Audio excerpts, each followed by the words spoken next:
Bonjour. Eh bien, nous avons achevé le mois d'août. Dieu merci, que son nom soit béni. Aujourd'hui, notre thème c'est Va en paix. Juste avant de l'aborder, prions. Notre Seigneur, notre Dieu, nous sommes de retour en ta présence pour te louer, te magnifier et voir comment tu nous aimes.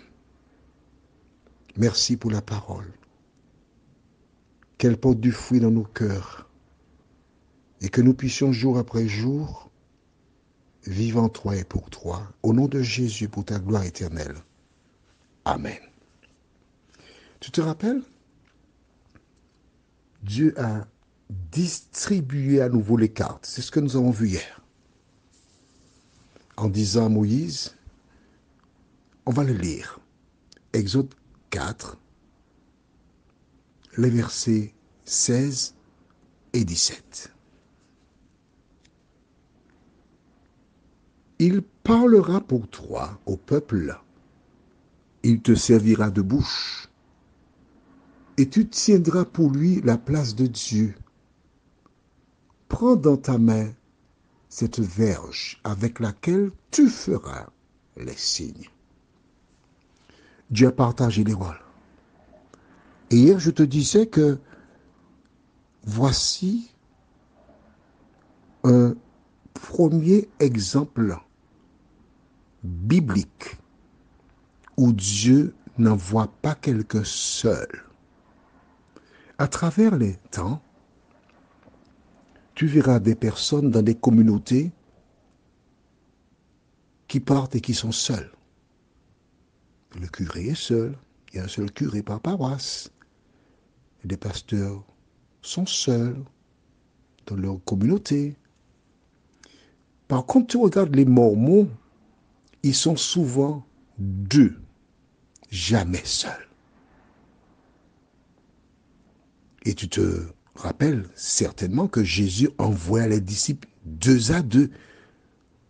Mais vois-tu, chaque fois que Dieu dit quelque chose, le diable incite les gens à faire le contraire, pensant bien faire. Et malheureusement, toutes les fois que nous faisons ce qui est contraire à la parole de Dieu, les conséquences sont tragiques, douloureuses. Dieu sait ce qu'il fait. Dieu sait ce qu'il dit. Et lorsqu'on est enfant de Dieu, on doit cesser de penser et à adapter nos visions au plan de Dieu.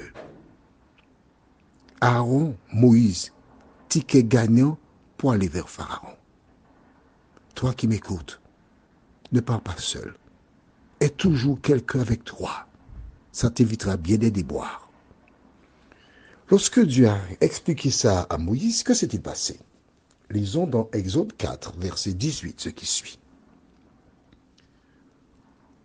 Moïse s'en alla, et de retour auprès de Jéthro, son beau-père, il lui dit, « Laisse-moi, je te prie, aller rejoindre mes frères qui sont en Égypte, afin que je voie s'ils sont encore vivants. » Jéthro dit à Moïse, « Va en paix. » Moïse est surpris, certainement. Alors, il vient de laisser Dieu. Il n'a plus d'objection.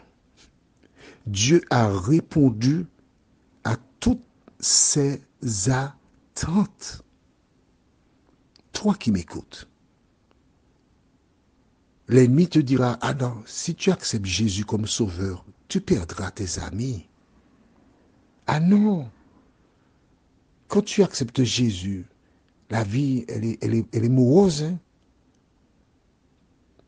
Tu risques même de perdre ton épouse ou bien ton époux. Tes enfants aussi. Ah mais non. Est-ce que tu trouveras un travail adéquat? Est-ce que. exactement toutes les questions que Moïse se posait.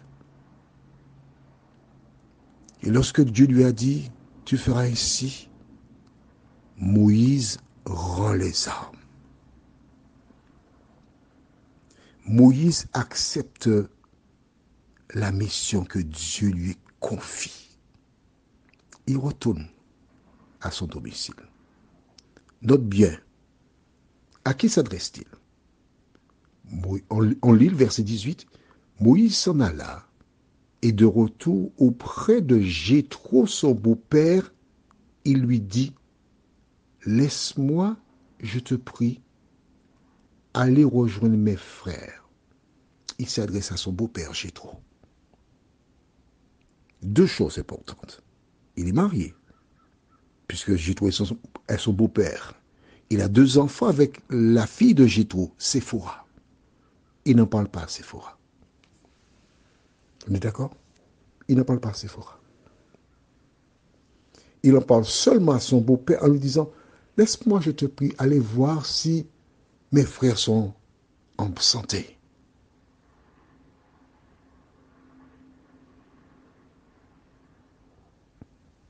S'ils sont encore vivants. Moïse ne dit pas à son beau-père, beau-père, beau-père, aïe, aïe, aïe, beau-père, laisse-moi te raconter. Ce matin, quand je suis parti avec le bétail, j'ai été à Horeb. Et là, j'ai vu, il y avait le feu dans un buisson. Et alors, je me suis détourné pour aller comprendre qu'est-ce qui se passe parce qu'il n'y avait rien pour provoquer le feu, mais le feu était là. Et puis le feu était imposant. Alors, je me suis détourné pour regarder. Et il y a une voix au milieu du feu qui m'a dit, Moïse, Moïse, ôte tes souliers de tes pieds parce que la terre sur laquelle tu te trouves est une terre sainte. Il n'a pas raconté ça à Jéthro. Pourquoi? Parce que Dieu ne lui a jamais dit de raconter ce qu'il a vécu à quiconque. Aux enfants d'Israël, oui, mais pas à Jéthro. Rappelle-toi, Jéthro est un grand prêtre madianite, Madian. Or, Madian est un opposant aux enfants d'Israël. Alors, il demande seulement à son beau-père l'autorisation d'aller voir si ses frères, ses parents sont vivants. Est-ce que tu vois comment la Bible t'apprend à parler? Il arrive souvent que des personnes ont toujours des choses à raconter. La Bible t'apprend à garder tes secrets. Et que se passe-t-il? Il espère peut-être que Jéthro dira non. Sauf que le Dieu qui est dans le ciel a déjà visité Jéthro. Il ne lui a pas dit. Et que dit ce dernier?